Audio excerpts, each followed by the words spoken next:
proximi, ante omnia diligatur Deus, deindet proximus.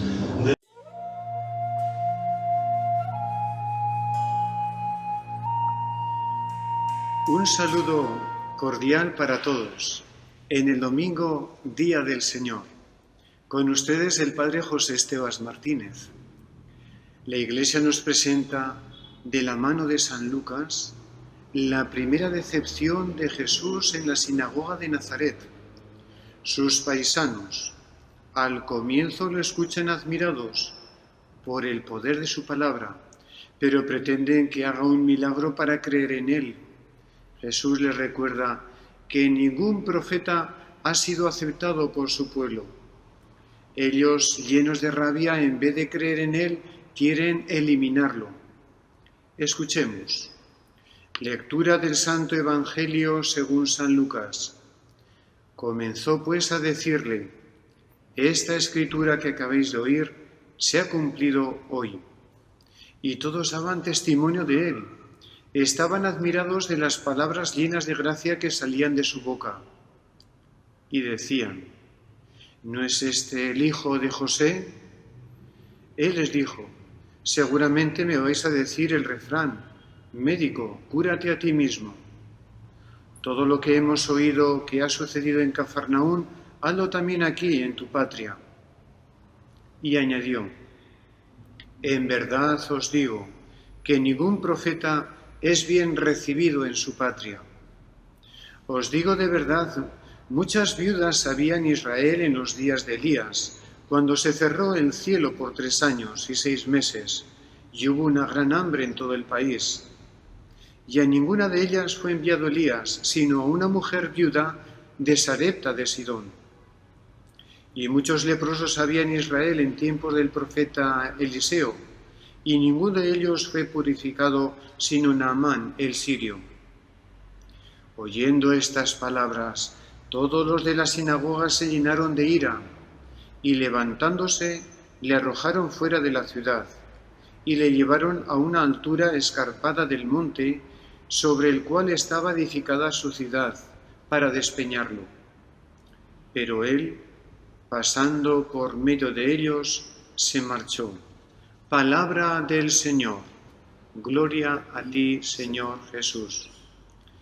Esta lectura continúa la del domingo precedente. Aquí concluye el relato del ministerio de Jesús en Nazaret. Es un resumen de la segunda y tercera visita de Jesús a su pueblo. En la primera, Jesús es acogido con alegría. En la segunda, con admiración. En la tercera, con recelos y amenaza de muerte en la presentación original del ministerio de Jesús. Jesús, cumpliendo con las esperanzas del Antiguo Testamento, se ha presentado como el principio de un mundo nuevo, centrado en la liberación de los oprimidos y en la plenitud de vida para los pobres. Es un tiempo de gracia del Señor. Esta revelación ha suscitado una primera respuesta admirativa. Lucas sabe que los hombres de Israel no se han opuesto plenamente a Cristo. Ellos son precisamente los que han constituido la primera base de la Iglesia de los Apóstoles, comunidad de Jerusalén. Sin embargo, junto a esta primera respuesta hay otra de escándalo y rechazo. El rechazo de los suyos se basa en 2 razones. La primera se ha basado en la persona de Jesús. ¿No es este el hijo de José?, dicen. Los que así preguntan dan por supuesto que el Mesías de Dios que esperaban llegaría de una forma externa, esplendorosa, desconcertante de Dios, y que Jesús es un hombre entre los hombres. Piensan que es preciso rechazarlo. La reacción ¿no es este el hijo de José? Es sin duda verdadera, pero no es más que una parte de la verdad. Jesús es verdaderamente hombre. Faltaría la otra parte de verdad que importa. Yo soy el Hijo de Dios. Los oyentes han hecho solo la primera mitad del camino que conduce a la fe y no la segunda que es más difícil de recorrer. Por eso Jesús los va a poner a prueba. Jesús describe la reacción de la gente mediante una comparación, un proverbio. Seguramente me vais a decir el refrán: médico, cúrate a ti mismo. Es irónica la imagen del médico. Revela el conflicto que empieza a surgir entre los designios de Dios y la voluntad humana del pueblo en Jesús. En otro momento dirá Jesús: no son las personas sanas los que necesitan médico, sino las enfermas. Se anuncia el año en favor del Señor, pero en su ciudad natal el profeta es mal acogido. Está en conformidad con las Escrituras el hecho de que Jesús comience su pueblo el anuncio de gracia, pero su llamada no es escuchada. La solución positiva es convertida en rechazo. Por otro lado, Jesús menciona estas dos situaciones de las Escrituras. Remarca que Elías y Eliseo realizaron signos divinos entre paganos y obtuvieron mejores frutos. En la palabra de Dios es Dios mismo el que nos habla. Ahora Él es la fuente única de su palabra. Su voz nos llega en lenguaje humano. El gran enviado Jesús de Nazaret comunica y crea un conflicto profundo en el hombre. Los llama a decisiones radicales.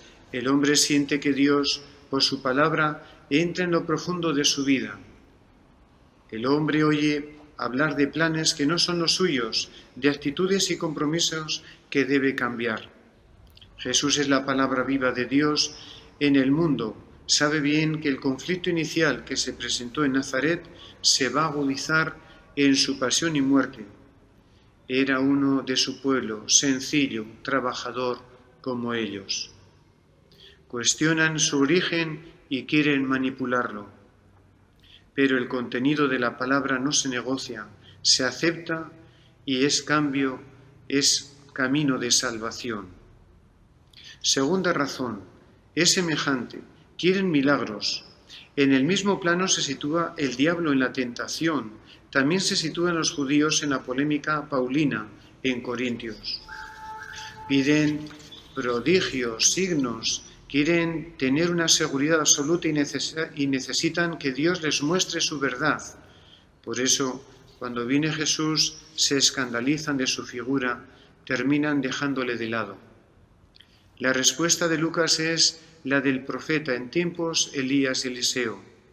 No encontraron fe en la gente de su pueblo y sí creció la salvación de los extraños.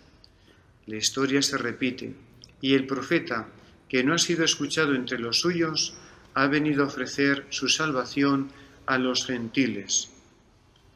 Lucas lo mostrará en el libro de los Hechos de los Apóstoles en la misión a los gentiles. Jesús trae a la memoria situaciones relatadas en la Escritura, en la que se pone de manifiesto el paso de Dios en otros pueblos, la viuda de Sarepta, Naamán el sirio. Claramente el pueblo de Nazaret no comparte la visión amplia de Dios que Jesús experimenta y expone, sino más bien se encierran en su propia comunidad, siendo de esta forma incapaces de reconocer a Dios fuera de ella. Jesús se compara con Eliseo y Elías, es enviado a los más necesitados, a los sencillos, con una misión que no era solo para Israel, sino para todos los hombres. Subraya que los no israelitas acogen más fácilmente la palabra. La actitud de los nazarenos es símbolo de no aceptación de la misión salvadora por Israel. En cambio, Lucas presenta que el Evangelio, rechazado por los suyos, semejante a lo que ocurrió antiguamente, ahora se abre paso a todos.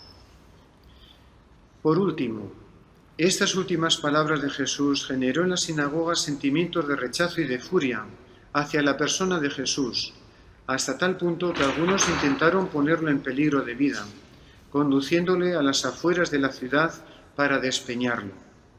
Pero Jesús, sabiendo que no es su hora, conservando la calma, pasa en medio de ellos y sigue su camino. El Evangelio se contenta con señalar el paso de la admiración a la indignación. A esta final, hasta los Hechos de los Apóstoles, declarará Lucas por qué Israel no acepta la buena noticia. Establecer un lugar geográfico en Nazaret sería difícil. Más bien parece que Lucas quiere establecer un lazo entre Nazaret y Jerusalén, entre el primero y el último intento de asesinato. Los dos se desarrollan fuera de la puerta, como el martirio de Esteban. En Nazaret todavía no ha llegado el tiempo de la pasión, por eso Jesús se abre paso. Sencillamente entre ellos, marcharse es el verbo de la subida de Galilea a Jerusalén y de todos los momentos de la historia de la salvación. Resumen, estamos en los comienzos de la nueva era. Era el año de gracia de su proclamación por Jesús, al comienzo del ministerio de Jesús, y también de la reacción humana está el comienzo exacto de no solo aceptarlo, sino ir contra él. Jesús manifiesta su noticia de Dios, la mediación del Mesías, y es rechazado por parte del hombre. En este momento tendríamos que preguntarnos, ¿nosotros acogemos la obra de Jesús? Él, siendo Dios, se hace hombre para que nosotros los hombres participemos de la vida divina. Hemos valorado que preferimos los milagros o el mejor milagro es Jesús. Recordemos que el único milagro más grande es la muerte, su Pascua, su resurrección. Quizás hoy también nosotros podemos perder a Jesús mientras que otros pueblos lo encuentran. Pidamos al Señor ilumine nuestra fe para acoger a Cristo, verdadero hombre, verdadero Dios, y que trae la salvación a todos los pueblos. Feliz domingo para todos.